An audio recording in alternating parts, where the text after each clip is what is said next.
Bonjour à toutes et à tous, bienvenue sur votre chaîne d'information régionale, nouvelle édition, en images en 8 minutes, ensemble un tour complet de l'actualité du jour. D'abord, vos prévisions météo la fin de semaine s'annoncent belle et estivale dans la région avec du soleil, parfois quelques passages nuageux plus ou moins denses, mais pas de pluie de prévu jusqu'à ce week-end et des températures tout à fait stables et de saison. 24 à 25 degrés dans la métropole lilloise, un peu plus frais sur la côte et le littoral, de 20 à 22 degrés du Touquet à Dunkerque, mais du soleil globalement pour les 2 ou 3 prochains jours. On en reparle bien sûr avec les prévisions météo complètes juste après ce journal. Du changement, comme souvent dans nos vies quotidiennes, au 1er août, en début de mois notamment, la prime à la conversion qui concerne les automobilistes victimes de son succès. Le gouvernement a modifié quelques règles, de nouvelles mesures, pas forcément pour le bonheur des automobilistes. Explication en plateau avec Idil Gunaï. Tout d'abord, le taux de pollution du nouveau véhicule a été revu à la baisse, c'est-à-dire qu'il devra rejeter moins de 117 grammes de dioxyde de carbone, le fameux CO2, par kilomètre, au lieu de 122 auparavant. Ces nouvelles dispositions excluent de la prime les modèles courants comme la Renault Clio 120 chevaux, la Dacia Logan ou encore la Fiat Panda 69 chevaux. Les véhicules diesel d'occasion sont totalement exclus de cette prime. Seuls les diesels neufs sont désormais admissibles. Autre changement de taille, le montant de la prime à la conversion est calculé désormais en fonction de votre revenu fiscal de référence. Et puis le montant lui-même de cette prime a été revu à la baisse. Il passe de 2 000 à 1 500 euros pour les revenus les plus modestes et de 4 000 à 3 000 euros pour les ménages qui habitent loin de leur travail ou qui parcourent plus de 12 000 km avec leur véhicule personnel pour leur travail. À noter que la mise à la casse concerne les voitures essence immatriculées avant 1997 et les véhicules diesel immatriculés avant 2006.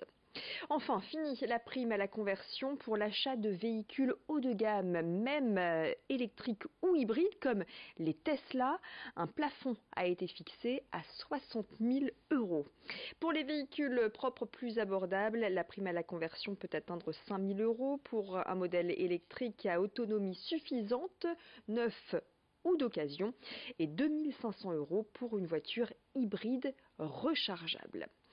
Ces nouvelles mesures devraient, vous l'aurez compris, permettre de restreindre le nombre de bénéficiaires, du coup de réduire l'enveloppe de l'État destinée à la prime à la conversion, un budget estimé à 900 millions d'euros pour l'année 2019 et qui passerait ainsi à 600 millions d'euros. L'actualité aussi à Dunkerque, la nouvelle patinoire ouvre ses portes ce jeudi 1er août après plusieurs mois de travaux. Le vétuste ensemble Michel Rafou a fait peau neuve et nul besoin de préciser que la rénovation était attendue par tous, aussi bien les utilisateurs de la glace que du public. La capacité d'accueil a été doublée avec désormais 1300 places assises. Une piste olympique de 60 mètres par 30 et une autre piste plus petite ont été aménagées pour les hockeyeurs et autres patineurs dunkerquois. Ce nouvel équipement doit donner un nouveau souffle à leurs activités. La patinoire ouvre donc ce jeudi, mais rendez-vous le 6 septembre pour l'inauguration officielle et le premier match en championnat cette saison des Corsaires de Dunkerque face à Rouen. En attendant, on écoute le sentiment de cet utilisateur recueilli par Louis Caillé. Et ça va changer déjà. On aura des vestiaires, des beaux vestiaires, on aura un bureau. Je pense qu'on pourra monter en championnat parce qu'on a quand même deux équipes de filles qui sont quand même capables. On a des filles championnes de France et on a un champion de France en patinage artistique. Et le but, c'est quand même qu'ils montent encore un peu plus. Jusqu'au 15 octobre, la brasserie nordiste Moulin d'Ascq teste la consigne de ses bouteilles de verre. Aujourd'hui en France, la majeure partie de ces bouteilles de bière ou de vin sont recyclées, c'est-à-dire cassées, broyées puis brûlées pour en fabriquer de nouvelles. Mais le processus nécessite beaucoup d'énergie. L'idée de la brasserie est donc de simplement réemployer ces bouteilles en les lavant, ce qui implique une économie d'eau de 33% et 75% d'énergie en moins. Pas d'utilisation de sable, une matière première qui tend à disparaître aujourd'hui dans le monde.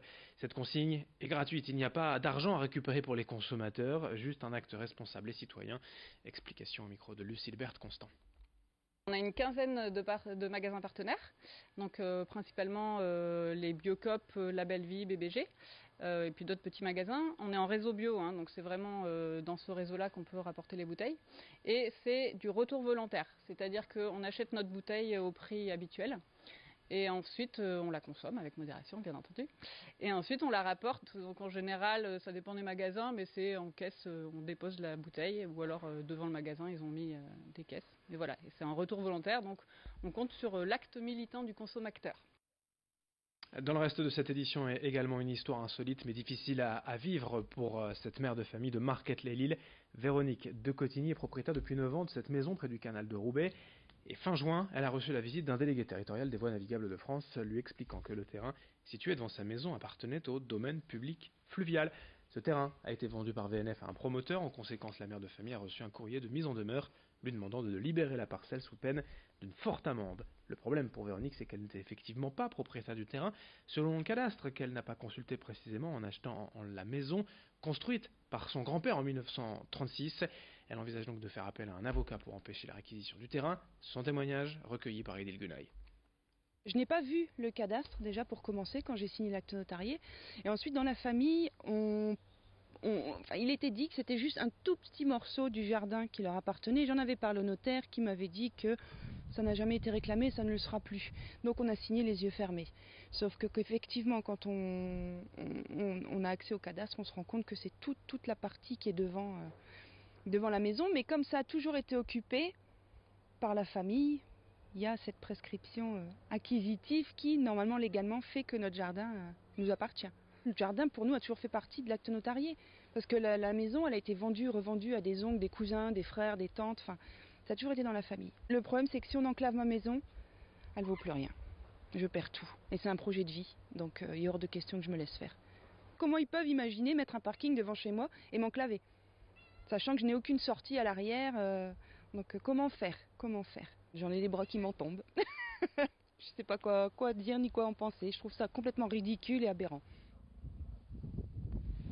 Et nous avons contacté les voies navigables de France qui précisent avoir proposé à l'occupante un titre de location qu'elle a refusé. Le service communication nous indique qu'en termes de droit, le terrain est inaliénable et imprescriptible. Fin de ce journal. À suivre vos prévisions météo. Merci de votre fidélité.